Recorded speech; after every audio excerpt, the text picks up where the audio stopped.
Maybe I should have gone back to the slide, but like I mentioned at the beginning of Tuesday's lecture, right, we've talked about how concentration affects rate. We talked on Tuesday about how rate and concentration can change with time, right? So we can use the integrated rate laws for each order of reaction to predict not only into the future, but also like into the past. Time traveling within the reaction. Today we're going to talk about temperature and how temperature affects rate. And this is sort of the last piece, the last thing, the last handle we have to pull to change reaction rates. And then after this section, which I don't think we're going to get to that section today, but the next section will be, now how do we use our observations of a reaction to guess out what the real mechanism of a reaction is. So usually reactions take place in multiple steps. And one of those steps will be fast, one of those steps will be slow. Well, actually, usually there's one fast one, and then the other ones are all slower. And that ends up being, the slow ones end up being rate determining and determine the rate order. But that'll be next week probably. The effect of temperature on rate, and we've talked about how, right, according to collision theory, if you increase the temperature, there's more energy and there are more collisions.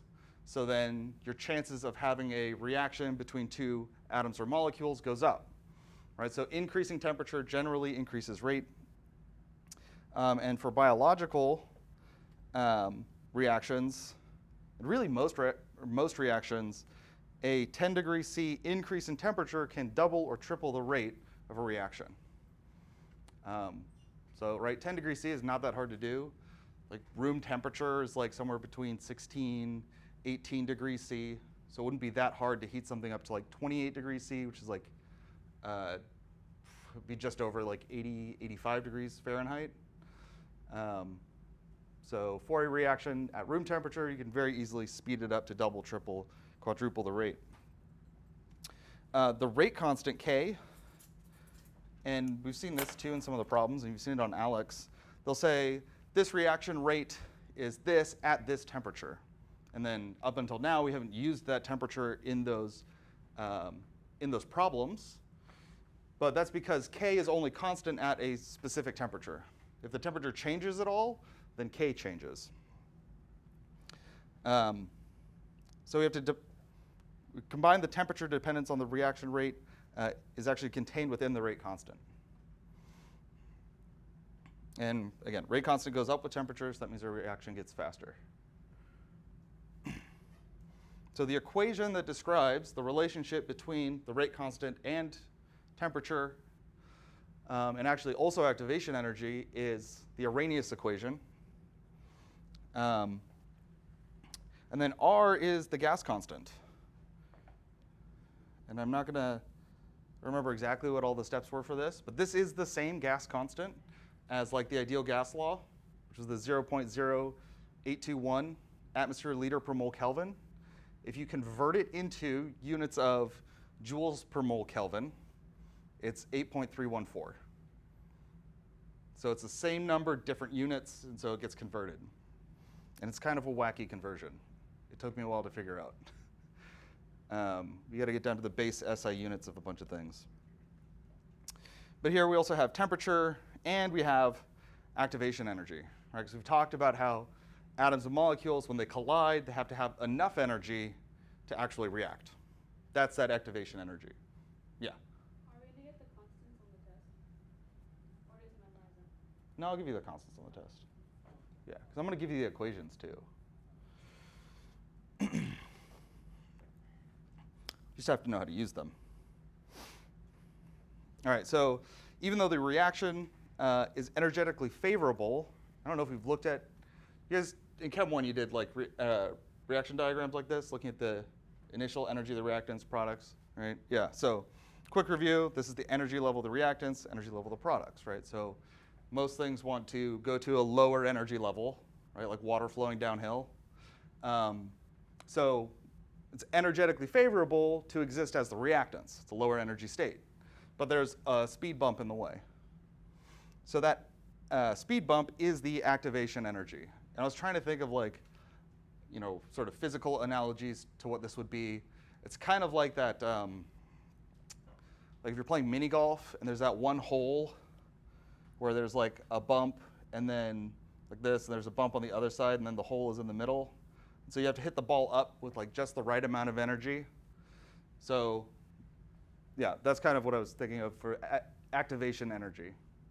There's that hill that you have to get over.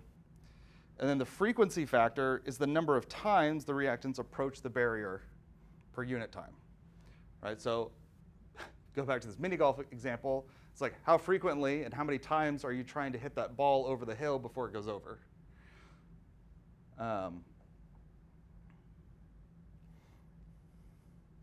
Right. Actually, the equation's not on here, right? So this is referring to K equals A is the frequency factor, or it's also known as the pre-exponential factor, because e raised to the negative EA over RT, that's the exponential factor. So those are two different pieces. Each piece is describing a different thing. So we're going to use this simple reaction where we have methyl isonitrile. So CH3 and then nitrogen and then carbon, and it will rearrange to form acetonitrile. So the nitrogen and the carbon in this switch places. And that can happen spontaneously. So for this molecule, it goes through a high energy intermediate state.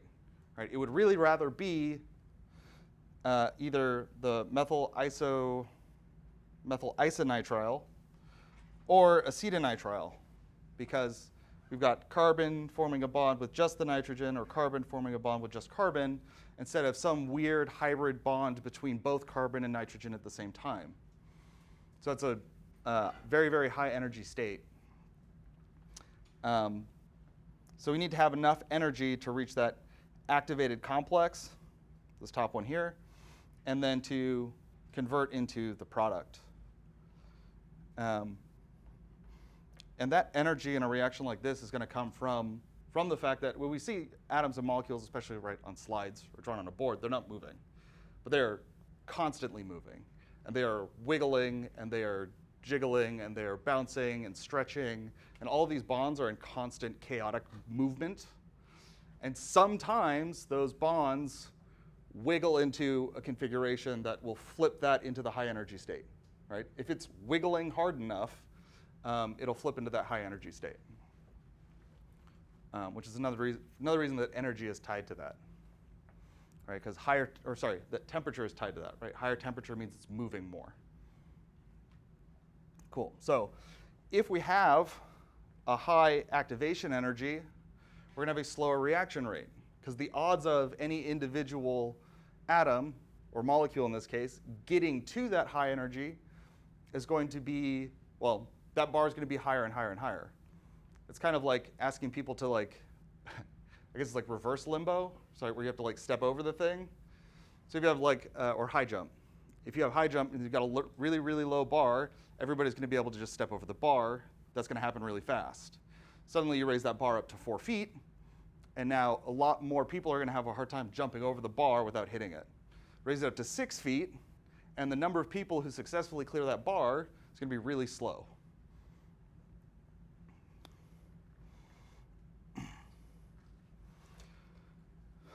So regardless of where that energy bar is, we also have to consider the frequency factor, which is how often somebody comes up to attempt jumping over the high jump bar. Right? If there's nobody around, and very, very few people are even trying, then it doesn't matter how high that bar, high or low that bar is, nobody's going to cross that threshold, because they're not even coming close to, well, they're not even trying. They're not even getting there.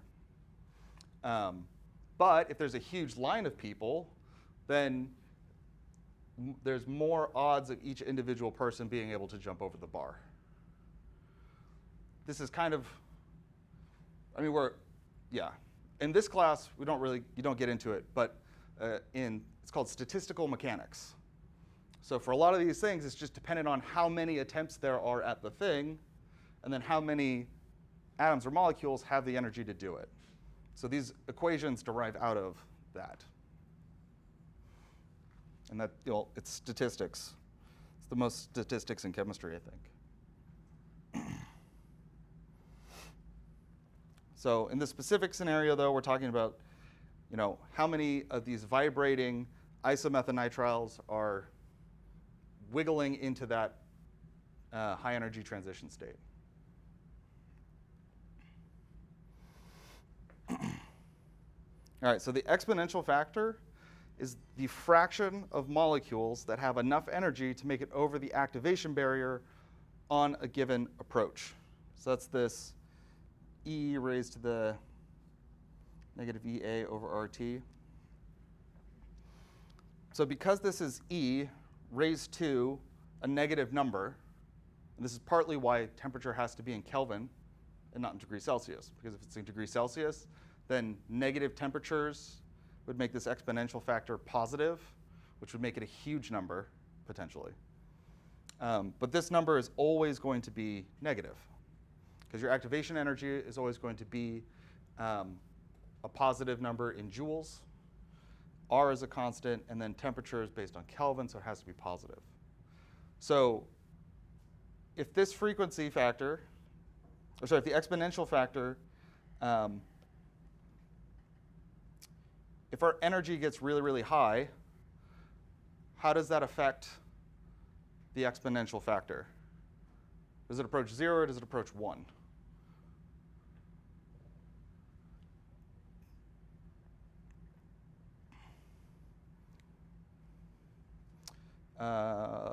Let me put it this way. If I take 10 and I raise it to the negative 1, what would that number be? So, 1 times 10 to the negative 1, right? Be 0.1. If I do 1 times 10 to the negative 10, that's 0.1, 2, 3, 4, 5, 6, 7, 8, 9. Said 9. 1. So as the exponential factor, as that activation energy gets bigger, that exponential factor as a whole is going to trend towards 0. And the exponential factor is the fraction of molecules that have enough energy to get over the barrier. So as the barrier gets higher and higher, as it takes more and more energy to cross that barrier, the number of atoms or molecules that have that energy is going to go to 0. All right, so what if we keep the activation energy the same and we increase the temperature? What effect is that going to have on the exponential factor? And we can throw in some concrete numbers here. And we'll do it with 10, because I know E is the natural base, is a little bit weirder. But let's say our activation energy is, let's say it's 100 joules over, this is going to be 8.314 times some temperature. So if I plug in, let's do 273 Kelvin. I should have picked a number that I could have calculated. Okay, so negative 100 divided by 8.314 divided by 273. This is going to be now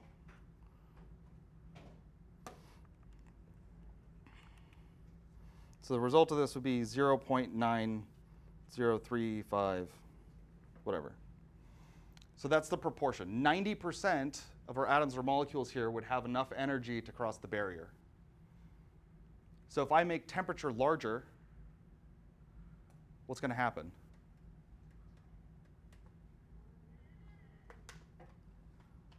What was that? We're going to have a higher proportion that can reach that energy. So let's show you the math for it. Again, 100 joules, 8.314. Let's crank it up to 500 Kelvin. So of course, it's not going to be base 10, but so 100 divided by 8.314 divided by 500, and then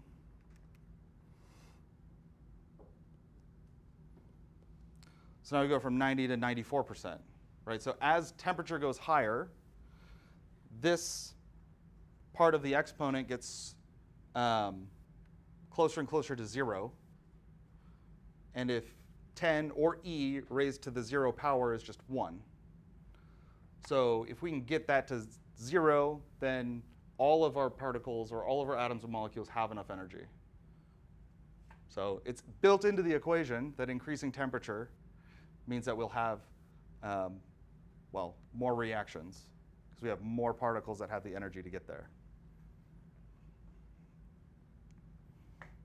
It's just a little bit wonky because of the negative and because we've got a fraction.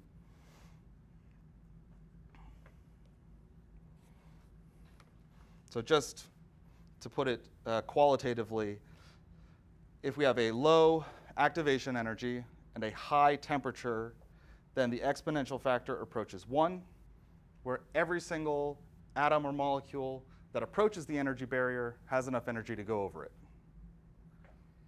But if we have a really high activation energy and we have a low temperature, then the exponential factor approaches 0, where there aren't any atoms or molecules that have enough energy to cross that threshold, cross that energy barrier.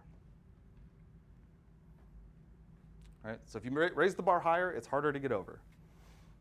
If you give everybody Red Bulls, it'll be easier for them to jump over, right? If you give the atoms and molecules more energy, it'll make it easier for them to get over that barrier. Okay. So temperature, of course, of all of the atoms or molecules, or temperature is the average, roughly the average kinetic energy of all the atoms or molecules in the air or in a thing. But there are always going to be atoms or molecules that have really low energy, and there will be some that have really, really high energy.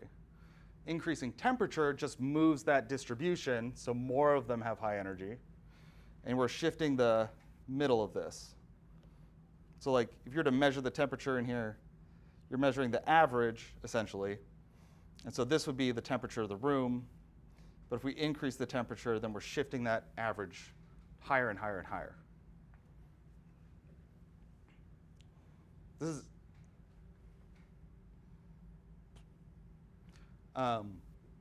this sort of property, because that energy is mostly contained in their velocity, right? They're traveling faster.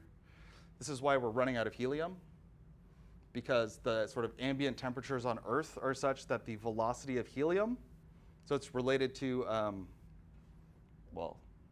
this is a tangent, E equals mv squared, right? Kinetic energy.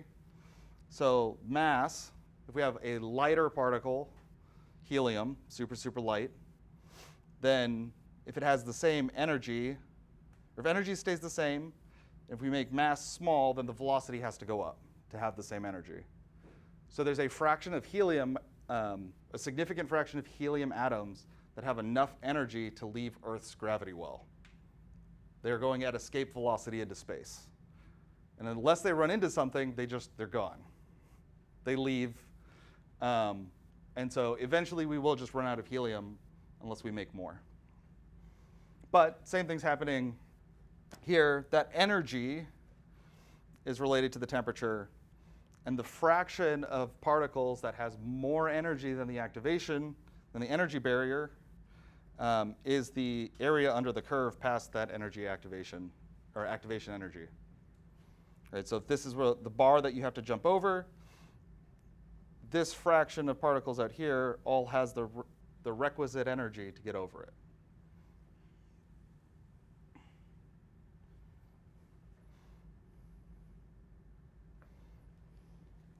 Okay, so summarizing this so far. Frequency factor is the number of times that the reactants approach the activation barrier per unit time. We will talk more about the frequency factor. But the exponential factor is the fraction of the approaches. So what percent of the particles that approach the barrier have enough energy to go over it?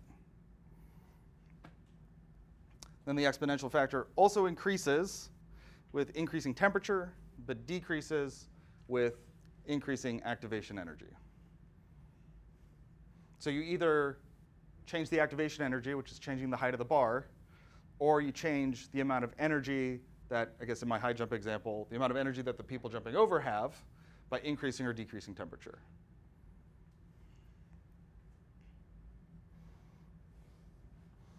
All right, so then which of these statements best explains why reaction rates generally increase with increasing temperature?